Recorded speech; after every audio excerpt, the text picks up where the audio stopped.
and to try to create human immunity through a natural process for the young and the healthy, not as much in favor of things like the restrictions that became so politically volatile. Certainly, his views are not in step with a lot of mainstream medical thought, but he will be a part of changing how federal health care is administered if he is confirmed by the Senate, and a part of the imprint that Donald Trump wants to put on his second term. Jose? And Kelly, looking at some of the candidates that the president-elect put forward as far as the economic team, the president-elect's opening salvo on trade, which was essentially threatening tariffs on Canada, Mexico, and China. What do these picks tell us about what we can expect from Trump on that front? Well, Jamieson Greer, who had been the chief of staff to Robert Lighthizer in the first term, would be put forward as the trade representative. His responsibility would be to directly negotiate with other countries, and he was instrumental in the tariff regime of the first Trump term. And so that is something that you would see directly being a personality and a person with experience to try to enact what Donald Trump talked about. He said a beautiful word is tariffs during his campaign season. He believes that tariffs are beneficial to American workers. There are others who say it increased costs for the American consumer. If you have a tax on goods coming into the United States, it certainly has big implications with relations to friendly countries like Mexico and Canada, who of course share the continent with the U.S., as well as partners and friends around the world, where the president-elect says he wants to use tariffs with an adversary like China, but many others as well, to try to balance the economy for American workers. There's a lot of debate on that, and someone like Jamieson Greer would be instrumental in putting forth those policies on behalf of President-elect Trump. Kelly O'Donnell, enjoying a perfect day at West Palm Beach, Florida. Thank you so much, my friend. It's great seeing you. Actually, after Trump said he'd enact these new tariffs on Canada and Mexico, the president of Mexico, Claudia Sheinbaum, floated the possibility of these retaliatory tariffs. Is there any concern, you think, within Trump world about this? Well, in one way, Trump views, on the one hand, as Kelly said, he views tariffs as a very beautiful word, but he also views it as a point of leverage and negotiation. And I think back to something Jared Kushner actually once told me when, in 2016, when Trump did something that seemed on its surface crazy. And they said, look, we believe that even though this was maybe the wrong decision, that it has a benefit for him because it keeps people on their toes and they don't know if he's actually going to do the thing or not. If he's actually going to, he said he's going to levy these tariffs. Maybe he's using it for leverage. Maybe he's using it for negotiation. Maybe he backs down when Mexico comes in threatening their own tariffs. But they believe, as it has with NATO and in other areas, the fact that Trump very well might do the thing he's saying, and the fact that he very well might not, gives them leverage because he behaves as such an unpredictable negotiator. Yeah, I mean, Ashley, and it's probably, there must be some to the fact that Trump, during his first administration, threatened Andrés Manuel López Obrador, the president of Mexico at the time, with tariffs if he didn't do something to what Mexico ended up doing was putting up to 20,000 troops in the southern border with Guatemala and Chiapas, but also towards the north as well. So he may be thinking that, well, with Mexico, President Sheinbaum, who is a protege of Andrés Manuel López Obrador, just the threat of it, it worked the first time, maybe it's going to work this time. Yeah, that's exactly right. You know, a tariff has real impacts, but so does the threat of a tariff. And one downside of tariffs for the American consumer is that oftentimes the cost is not borne by those other countries, but it's borne in the prices that Americans will end up paying. And that's something that Americans have been very clear is unacceptable to them. It's one of the reasons, frankly, Trump won, because inflation and prices had gone up under the Biden administration. And so there is a world where if he carries through on this threat, and that's not even a guarantee that he will carry through, but that oftentimes he does something, then there is an outcry from his base, and that forces him to readjust yet again. So that's also another way this could potentially end. Chuck, how do you see this? Because, again, Trump and, Ashley was talking about unpredictability is something that maybe foreign leaders can expect to be predictable. Well, look, what the tariff regime allows him to do is it makes him the central force and the central negotiating person on pretty much everything. I mean, not to go all George Will on you, but this has been a century-long effort by Congress to essentially hand power over to the executive branch. This is one of the many powers that Congress has handed to the presidency on these tariff regimes, and so it is to sort of follow up on what Ashley was saying. Like the feature is forcing a negotiation. The feature isn't the tariff itself, right? That's what Trump loves so much about this, is that it brings people to the table. In many ways, it brings people asking for favors for him. He slaps a tariff on, and an importer might say, "Hey, well, not on these goods. What can I do for you, Mr. President, that would take this off the tariff list?" And you can see suddenly it's a favor here and a favor there. This is why it's potentially a very corruptible part of government if we're not careful here and if it's not abused.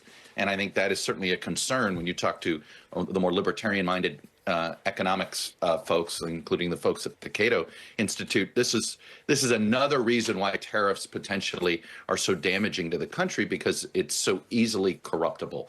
It becomes part of this back and forth deal making. And by the way, just to simplify this, we're talking about tariffs, but let me make this pretty simple. If this slaps on, it's a guacamole tax.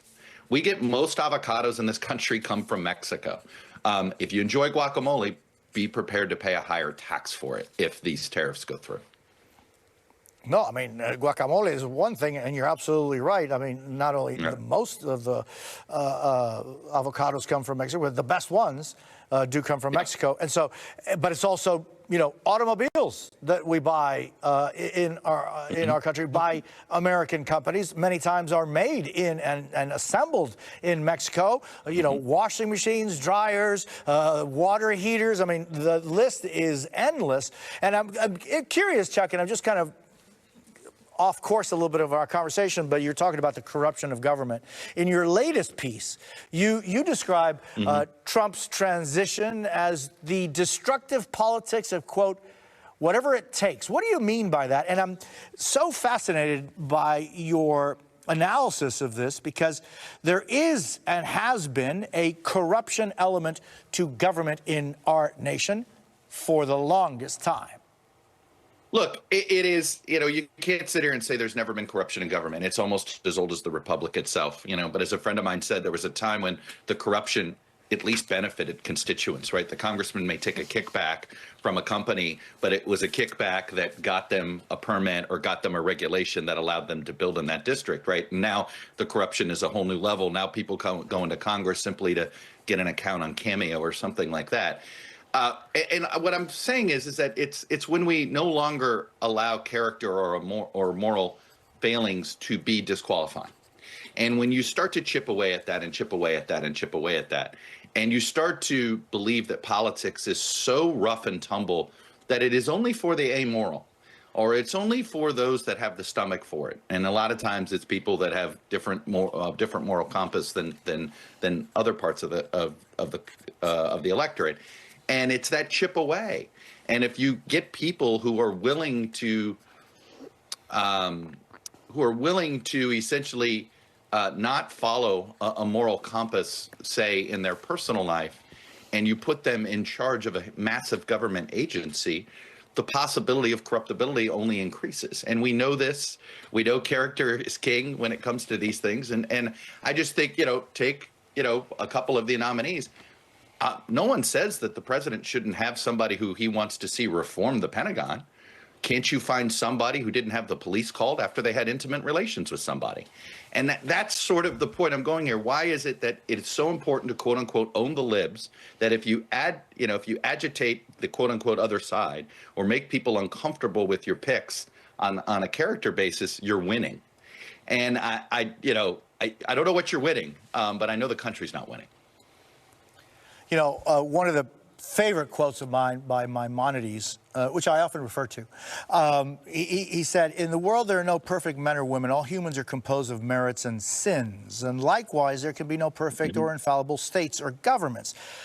If the conduct of its members merits exceeds sins, then justice reigns in that state or government. And if sins exceed merits, there reigns corruption."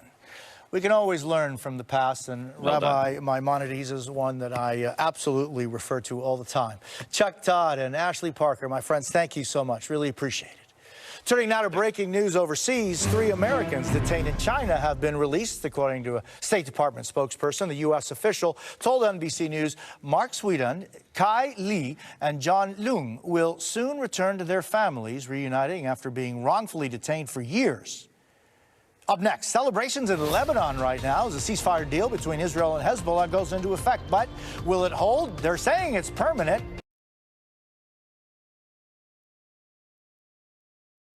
What does that mean? Back at home, as millions hit the road for Thanksgiving, we're tracking a massive storm system. We're going to bring you the latest holiday forecast, and later, a deep dive into why some Latinos and immigrants ended up supporting Donald Trump. We're back in 90 seconds. You are watching Jose Díaz-Balart Reports on MSNBC.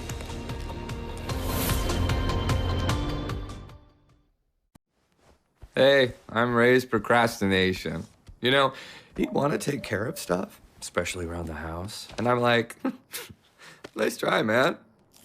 But then he started using Thumbtack. And now he's got planning tools to make it easy to get projects done. Even easier than not doing anything at all. Totally harsh, man. Procrastination doesn't live here. You do. Take care of your home with Thumbtack. Download the app today. All my friends sleep on a Purple mattress now.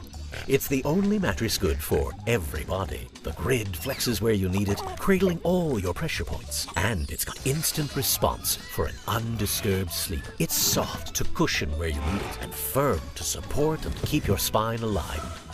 Thanks to Purple's grid, now I can finally sleep on my back. To learn more, go to purple.com. What's causing the rise in book banning? On my podcast, Velshi Banned Book Club, I speak with authors of banned books to try and find out. Season 2 of Velshi Banned Book Club, all episodes available now.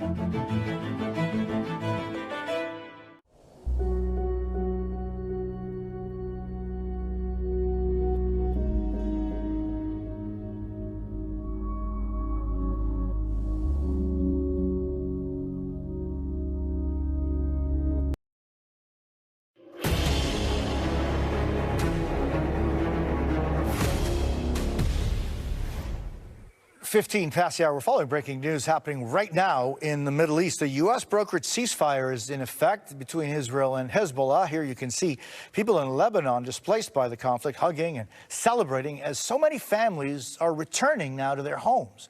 The deal reached between Israel and Lebanon includes the withdrawal of Israel's forces from Lebanon and the removal of Hezbollah fighters from southern Lebanon.